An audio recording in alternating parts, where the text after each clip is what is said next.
दाखल झाले। मस्सादो ग्रामस्थांसह देशमुख कुटुंबियांची भेट घेऊन त्यांनी चर्चा केली। पोलिसांनी आरोपींना मदत केली। एवढी संवेदनशील केस असूनही एकही सीसीटीव्ही पोलिसांनी काढला नाही असा आरोप धनंजय मुंडेंनी केला। आरोपी जंगलातून पळाले असं कुटुंबियांना खोटं सांगितलं। पोलिसांनी तपास सीआयडीकडे दिला आणि जबाबदारी झटकली असा आरोप देशमुखांनी केला। आरोपी पळून जात असताना बीड जिल्ह्यातील वाशीतले पोलीस आरोपींशी बोलले असंही देशमुख म्हणाले। प्रशांत महाजन आणि राजेश पाटील हे पोलीस अधिकारी सहआरोपी झालेच पाहिजेत अशी मागणीही त्यांनी केली। तर सरकारी वकील उज्ज्वल निकमांच्या नियुक्तीचं काय झालं असा सवालही त्यांनी विचारला।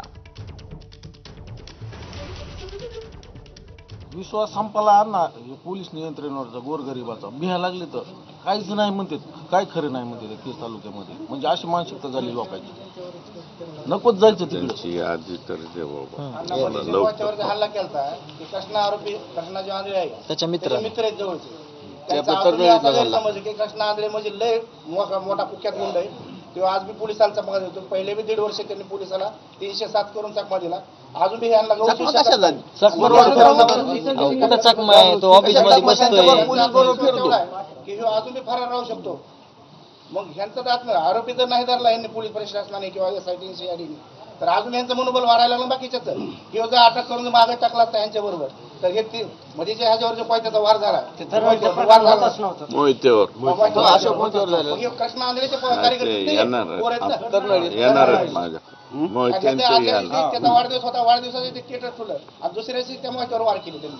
मग हे जो आरोपी अटक झाला तर आज मला जर अटक झाली तर माझ्या मागाशी बोलणार नाहीत ना। त्यांना वाटेल आपण मोऱ्याला अटक केला आपण काय बोलावं, तसं ह्यांच्यात भीती राहिली नाही। ह्यांना अजून वाटतं आमचा जे आरोपी आहे लय चॅप्टर आहे, पण पोलीस यंत्राची नाचक्की व्हायला नाही ह्याच्यामध्ये।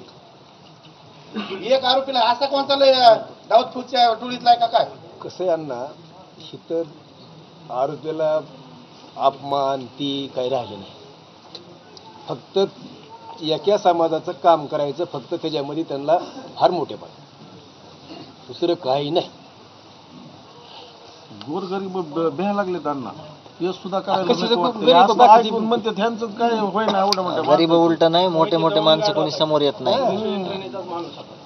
पोलीस यंत्रणेने असली हे झाल्यामुळे विश्वास उडाला आहे लोकांचा। हे सगळे इथलचे अधिकारी नाव बसविले असल्यामुळे सगळं ते मागे राहू द्या, पण आधी कृष्णा मुसक्यावळा असं शासनाला म्हणा, नाही आम्ही तर 25ला तर बसणारच आहे। एखाद्या आम्ही तर आम्ही उठणार नाही, पण ते कृष्णा आंधळे आधी मुसक्यावळा त्यांच्या बाकीची जे बी टीम म्हणतो दोन ती बी टीम त्याच्यामुळेच जास्त सक्रिय व्हायला। त्याच्यामुळेच ना हे जे केसला आरोपी आल्यावर येतात सगळे टोळीनं गाड्या घेऊन येतात। लोक कसले आहेत ते तुम्हाला अगोदर बी दाखवले असतील मी। आता हे लोक जर आपल्या लोकांनी बघितले, हे भाकरी सुद्धा खायचे नाहीत, इतके डेंजर लोक आहेत ते। नुसते अधिकारी नेमून हे नाही जमणार, ह्या लोकांचा बंदोबस्त कोणी करायचा? हे केस सारख्या ठिकाणी भीती दाखवायला कशासाठी येतात लोक? हे लोक असले कशासाठी येतात?